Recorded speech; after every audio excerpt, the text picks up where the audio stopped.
Salut, bienvenue pour un nouvel update lecture. On est encore avec des livres que j'ai lus au mois de juillet, si je dis pas de bêtises, mais je crois que c'est ça, je les ai lus fin juillet. Oui, j'ai beaucoup lu au mois de juillet, donc je suis à la bourre au niveau des updates, c'est pas bien grave. On n'a pas encore atteint le moment catastrophique du mois de juillet, mais on va quand même commencer avec avec un abandon et demi. Bref, vous allez voir. Le premier, c'est Ivanhoe de Walter Scott, donc c'est un classique de la littérature que j'avais trouvé dans cette édition en hardback, illustré, tout ça, chez Florus. Et en fait, je ne sais pas quoi dire sur ce livre. J'ai hésité à le présenter en update, mais en fait, ça fait partie de ces classiques où mon cerveau est totalement hermétique à l'écriture. C'est-à-dire que je n'arrive littéralement pas à le lire. Je lis une phrase, une page, une demi-page, un paragraphe, et je ne retiens rien. C'est écrit d'une manière que je n'arrive pas à lire. Je n'arrive pas à m'intéresser à l'histoire, je n'arrive pas à me concentrer sur ce que je lis. Je n'y arrive pas. Vraiment, je n'y arrive pas. Je n'y arrive pas. Je ne sais pas. Je ne sais même pas de quoi ça parle. Je ne peux pas vous dire. J'ai pas tout compris. En fait, j'ai pas tout compris. C'est-à-dire que c'est comme si je lisais dans une langue étrangère. Vraiment, mon cerveau n'y arrive pas. Il n'arrive pas à intégrer ce qu'il lit, il n'arrive pas à intégrer ce qui se passe, il n'y arrive pas. Vraiment, je ne sais pas comment expliquer. C'est pas mal écrit ou c'est pas difficile à lire, c'est juste que ça ne passe pas. Vraiment, ça ne passe pas. J'ai essayé, je l'ai posé, j'ai réessayé 2 jours plus tard, je l'ai posé, j'ai réessayé, je n'y arrive pas. Je n'y arrive pas. J'ai lu je sais pas combien de fois le premier chapitre et je n'ai aucun souvenir de ce premier chapitre. Vraiment, je n'ai aucun souvenir. Je n'y arrive pas. Je ne sais pas pourquoi. J'ai hésité à en parler, puis je me suis dit peut-être que je suis pas la seule. Parce qu'il y a d'autres gens avec d'autres écritures et d'autres auteurs pour d'autres raisons à qui ça fait ça. Juste, vraiment, je suis littéralement incapable de lire ce livre. Je peux le lire jusqu'au bout, mais en fait, ça n'a aucun intérêt parce que je vais commencer le chapitre 2 alors que je me rappellerai plus, que je me rappellerai pas de ce qui s'est passé dans le chapitre 1. Vraiment. Et je vais arriver comme ça à la fin du livre sans avoir aucune idée de ce que j'ai lu. Autrement dit, si j'avais dû lire ce classique-là pour l'école, j'aurais été dans la merde. Clairement, j'aurais été dans la merde parce que je suis incapable de lire ce livre. Incapable. Vraiment, c'est... J'ai vraiment essayé, j'ai vraiment insisté, mais je n'y arrive pas. Je ne sais pas. C'est bizarre. Je vais quand même vous montrer une illustration. En plus, je trouve pas les illustrations particulièrement intéressantes. Alors, je sais pas si ça vient réellement de la plume de l'auteur, de la construction des phrases, de la construction de l'histoire et de son style, ou si c'est plutôt lié à la traduction. Je sais pas. En tous les cas, c'est ni mal écrit, ni mal traduit. Probablement que c'est une très bonne histoire, mais je suis dans l'incapacité de lire ce livre. Voilà. Ensuite, on a le demi-abandon. Donc le demi-abandon, c'est Molière vu par une ado et par son chien. Donc c'est édité chez Pulp Fiction, on a plusieurs comme ça, des biographies.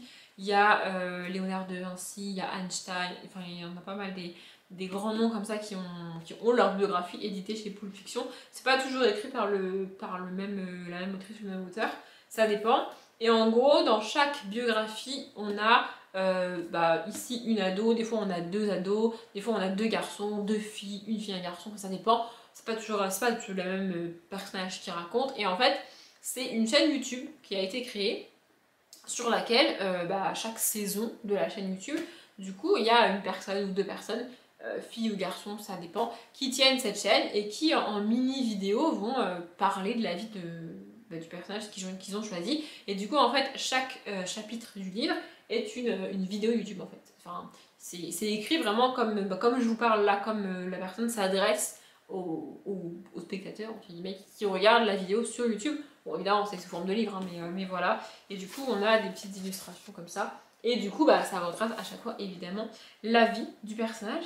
Et en fait, c'est la première fois que ça m'arrive avec ces livres-là, mais la narratrice, ici, m'a tapé sur le système. J'avais envie de la tarter. En fait, à mon sens, la narratrice prend trop de place. Je n'ai vu qu'elle, tellement elle m'a saoulée. Vraiment, j'avais envie de la tuer. Je vous jure, je n'ai pas pu supporter. En plus, je trouve que c'est un manque de respect, mais vraiment, elle appelle Molière Momo. Je sais pas vous, mais moi, ça me... À quelle heure tu appelles Molière Momo? Tu le connais, ton pote? Je crois pas, en fait. Enfin bref, ça m'a gonflé, vraiment, et sa manière de parler, sa manière de... En fait, sa manière de raconter l'histoire et de te dire les choses, moi, ça me tapait sur le système. Du coup, j'ai fini par le lire un petit peu en diagonale.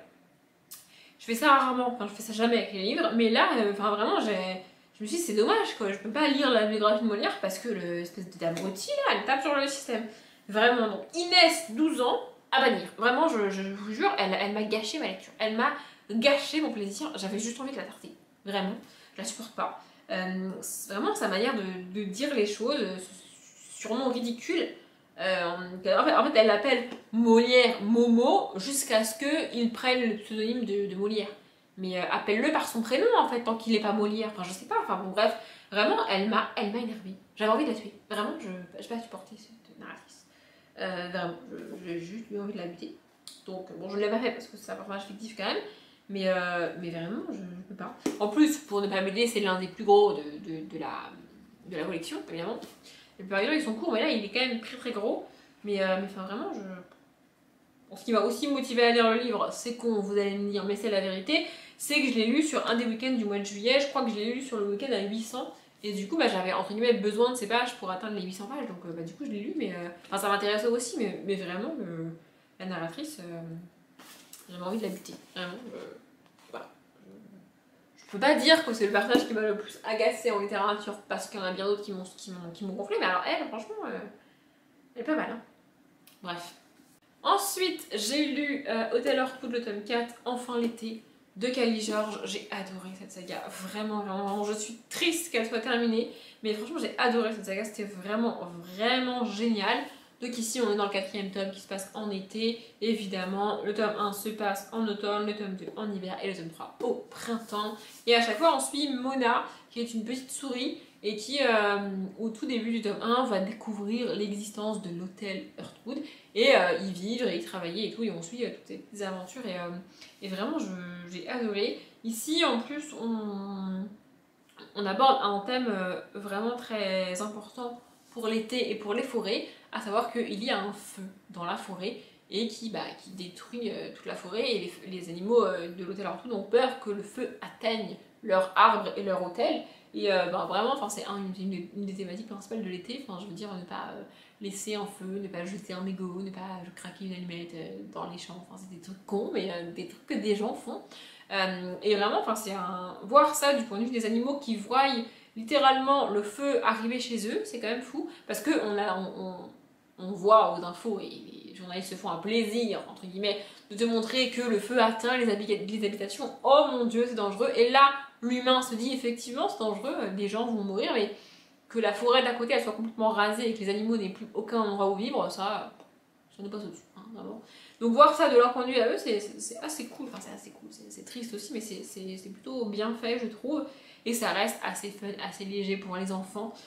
C'est un truc que j'adore en littérature jeunesse quand on a un thème important comme ça, ici qui rallie, qui rassemble à la fois la connerie, la bêtise humaine et la nature en fait, l'écologie, tout ça. Mais que ça reste léger et ça reste... en fait, les enfants passent un bon moment avec ce livre et t'as quand même ce petit message de attention l'été, les feux de forêt, tout ça. Bref, voilà, vraiment j'ai adoré cette saga, je la trouve absolument géniale. Elle est illustrée en noir et blanc, illustrée par, je l'ai dit, je ne sais plus, Stéphanie Grégin, bref. Donc voilà, il y a des petites illustrations comme ça. Et il y en a des plus grandes, je vais essayer d'en trouver une. Attendez, bougez pas. J'aime bien, je vous dis ça comme si vous pouviez bouger. Bon, vous pouvez bouger, hein, vous pouvez fermer la vidéo. Bref, je cherche une grande... Évidemment, à chaque fois que je dis ça, je ne trouve jamais ce que je veux vous montrer. C'est fou quand même, hein. Il n'y a que des petites. Il n'y a que des petites. Ça me fatigue. Ça me fatigue, vraiment. Bon, je ne trouve pas. Ah, ça y est, il y en a une là. Attendez. Il y en a des très grandes comme ça. Il y en a des qui prennent la moitié de la page, le trois quarts, enfin ça dépend. Bref, j'ai adoré cette saga, vraiment, vraiment. Pour les enfants, c'est parfait. Et pour les grands enfants comme moi, c'est aussi très, très cool. Et on termine avec une des plus grosses surprises positives de l'année, je pense, vraiment.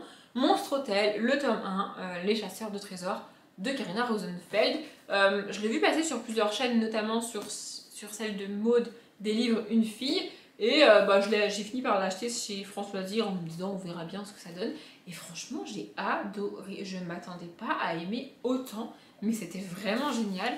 On a des petites illustrations aux entêtes de chapitres, à part ça on n'a pas d'illustration, mais franchement j'ai adoré ce tome 1, j'ai déjà acheté le tome 2, voilà, comme ça vous savez, peut-être qu'il est dans ma palle de septembre du Pumpkin, je ne sais pas, parce que j'ai pas encore préparé ma palle du Pumpkin.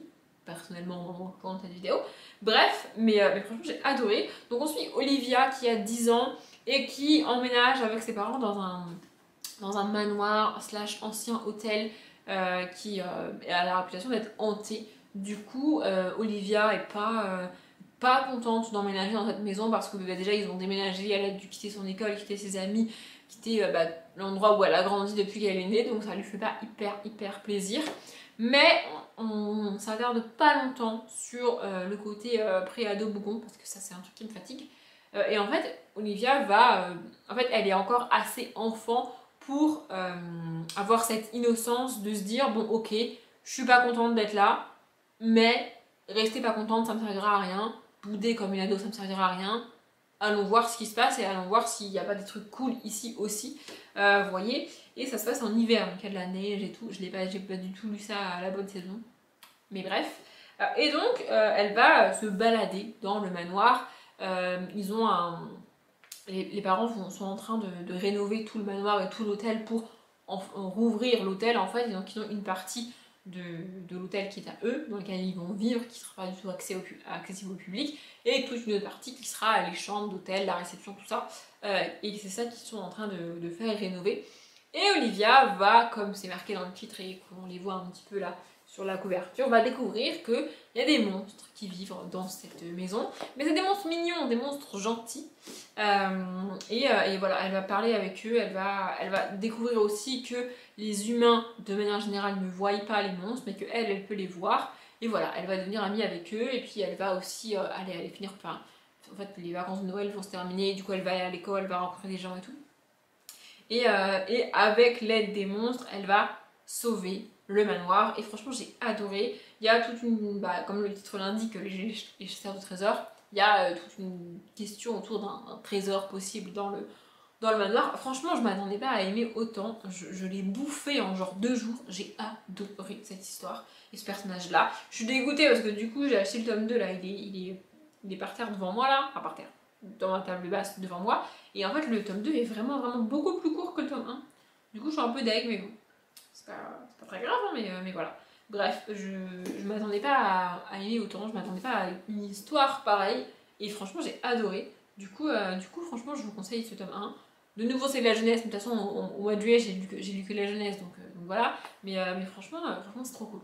J'espère avoir dit tout ce que je voulais dire pour chacun de ces 4 livres. Si vous voulez réagir en commentaire, positivement ou négativement, n'hésitez pas. Moi, je m'arrête là. J'espère que ça vous a plu. Comme d'habitude, je vous souhaite une bonne journée, un bon après-midi, un bon appétit ou une bonne nuit. Et je vous dis à bientôt.